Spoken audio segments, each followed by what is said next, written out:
Today's video is for my triathlon and endurance friends out there because, quite frankly, the amount of people that I speak to who don't take nutrition and hydration seriously when they train, it is beyond me. So I've made a video on my basic tips and hints for the ways in which you can train and incorporate good nutrition and good hydration into your training sessions so that actually you can get the most out of them, which means when you get to race day, you're going to smash it. My name is MJ and I'm the founder of Planted Nutrition. We're an energy optimization nutrition specialist.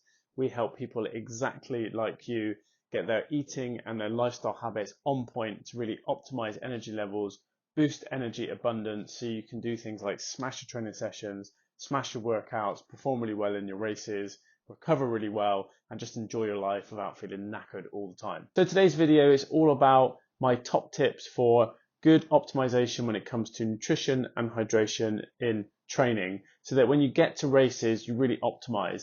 And my goal for today is to get to the end, giving you all the things that you need so that you avoid things like bonking in a session, avoiding finishing a session because you're too tired, not doing the session in the first place because you don't have the energy, and being able to attack the session and deliver on your potential. So stick around and let's get into my top tips on how to maximize your nutrition and hydration for endurance training. Okay, so the first thing I'm going to talk about today is hydration and how you hydrate properly. And I'm going to cover two different scenarios here. So the first one is if you're training up to 60 minutes. So generally speaking, if you're well hydrated ahead of the session and you're low to moderate intensity, especially if you're not in a really hot country, then you're probably going to be okay. And I wouldn't necessarily worry too much about your hydration needs. That's not to say that you can't take out a bottle with you and just sip on your water as you go, but I wouldn't necessarily overly think about the hydration in that scenario.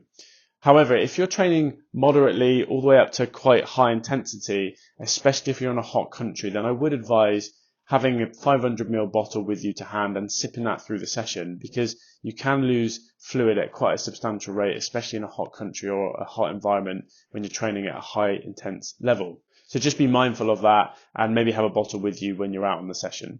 And the second scenario that I want to cover is when you're training for more than 60 minutes. And there are a couple of things that I want you to consider when it comes to hydration, just to make sure that you're taking on the right amounts.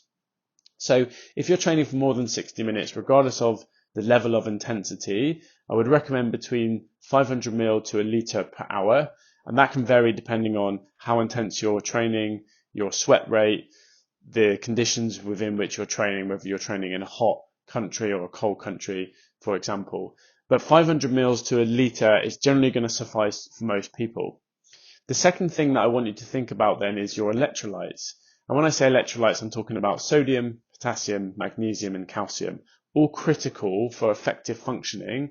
And it's really important that if you're training for a prolonged period of time, that you start to consider putting electrolyte tablets into your fluid or drinking an energy drink as you go.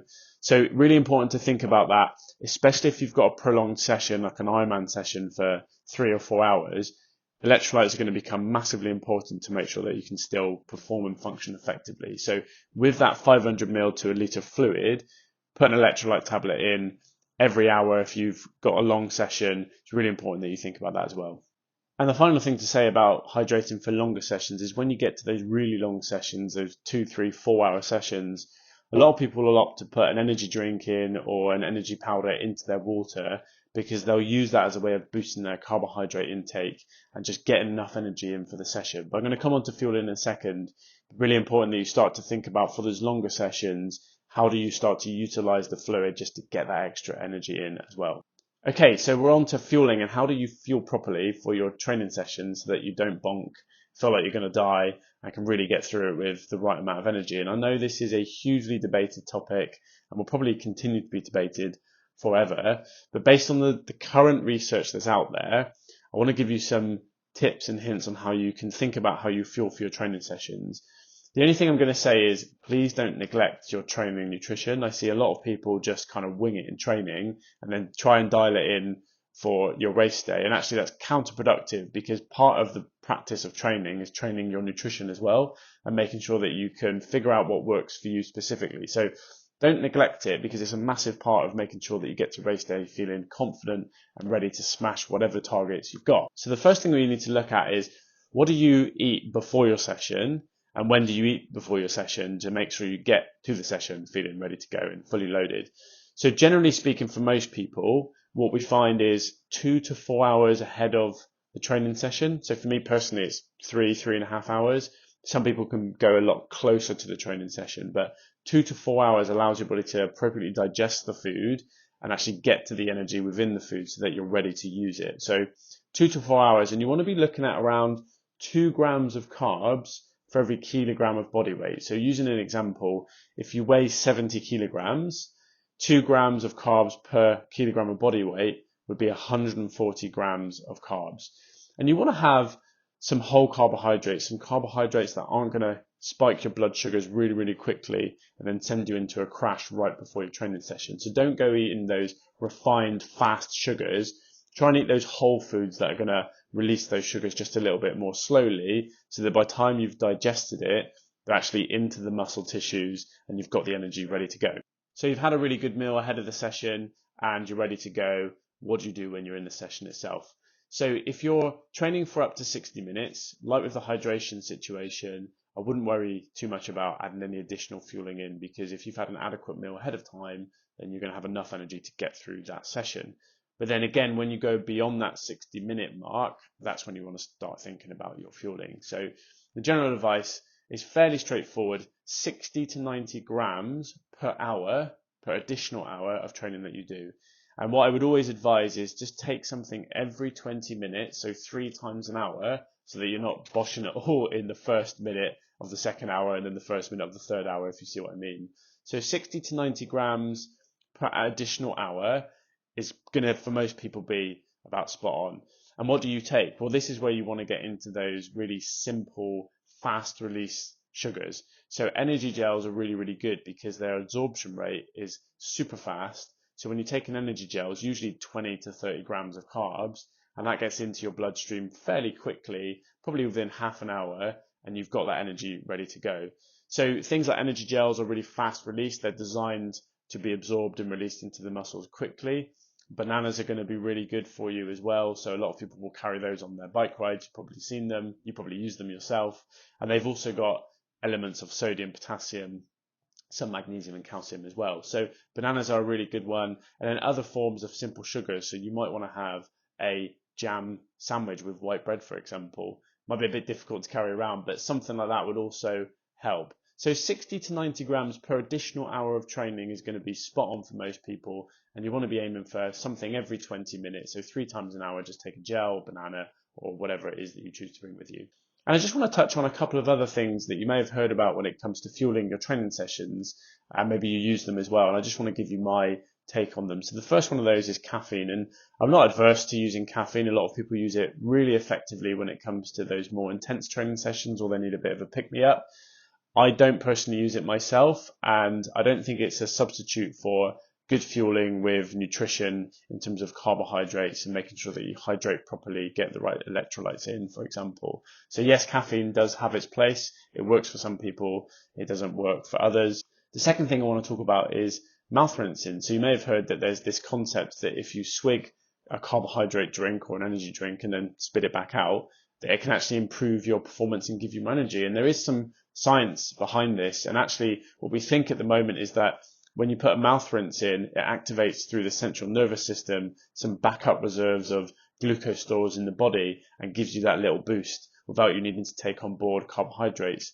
And that can be useful for people that have gut or GI issues. So if you feel like you're trying to fuel and you hit digestive issues, then mouth rinsing is possibly something you could try to give you something so that you don't upset your tummy more when you're trying to get through a session.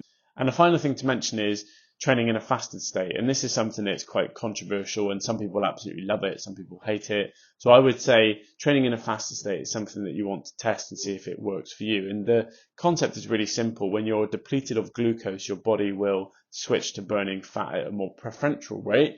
And so you're trying to teach the body to move into that fat burning state, fat oxidation. But as I say, it's not for everybody. Some people really struggle with training in a fasted state. It can drop performance quite significantly. So I wouldn't advise it as a method of trying to boost your performance, because generally we don't see performance improve from training in a fasted state. But it does work for some people, and it can be quite a handy tool, especially if you're doing really, really long endurance sessions, because you're just teaching your body to become more efficient at burning fat for fuel.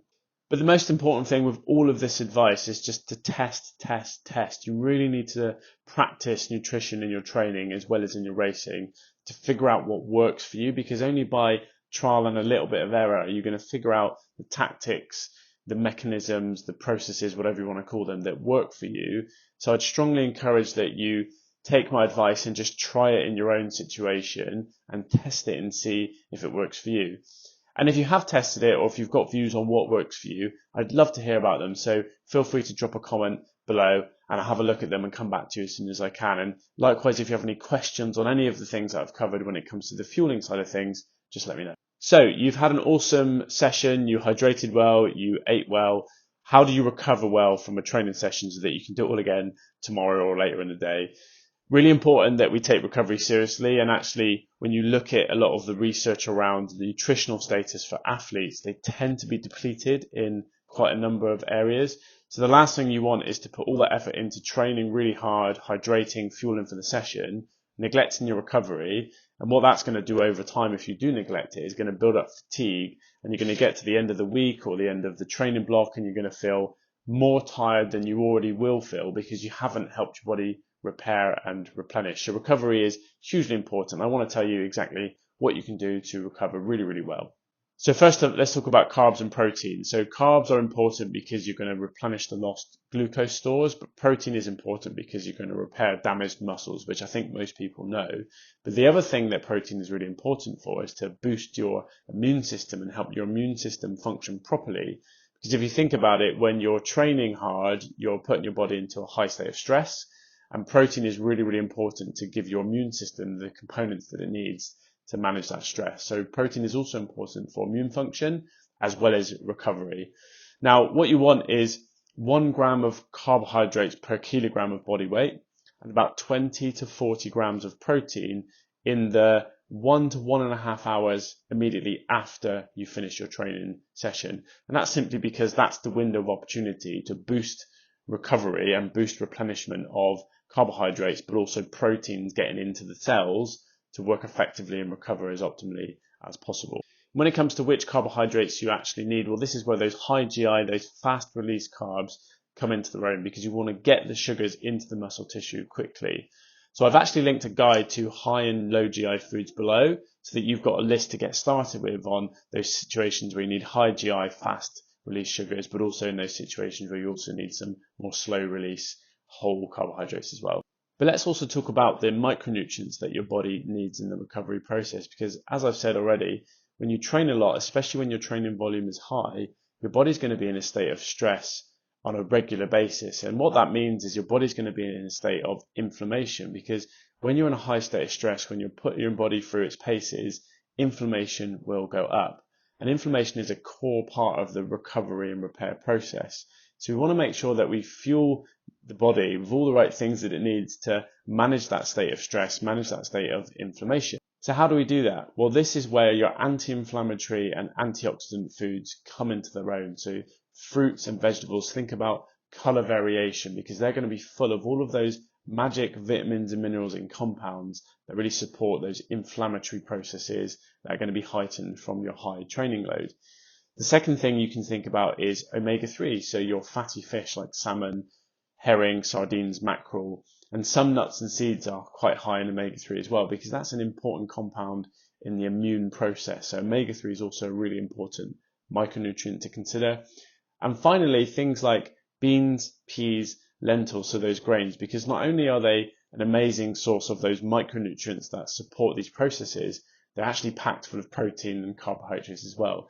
So in many ways, as a recovery food, those grains are going to be perfect and optimal. So something like salmon with quinoa, or salmon with couscous, or salmon with bulgur wheat, and maybe some veggies on the side is really going to pack out all of those recovery nutrients that you need and give your body everything that it needs to recover appropriately. So please don't neglect the recovery process, and make sure that you take on board all those micronutrients that your body needs as well. Well, there you go. Those are my top tips on how to fuel effectively for training and making sure that you do all the right things to really smash your training out of the park. So I've covered hydration and what you do there. I've covered fueling during the session, and I've also covered the recovery nutrition as well. So it's important that you think about all three of them, and it can be really daunting to think about how do you implement all of those three areas and do it in an effective way. Well, if you need some support, as I say, Planted Nutrition does this. This is what we're all about. We help people just like you figure out how to do effective nutrition for training, racing, and optimal performance and energy. So I've stuck the link to my website below. I'd love to hear from you. I'd love to talk to you about how I can help you with your specific needs and get you on that path of energy optimization and really smashing your training and performance potential. So thanks for watching the video. Please like and subscribe, because I will be releasing new content every single week on a varying number of topics when it comes to energy and endurance nutrition. So thank you for watching, and I'll see you at the next video.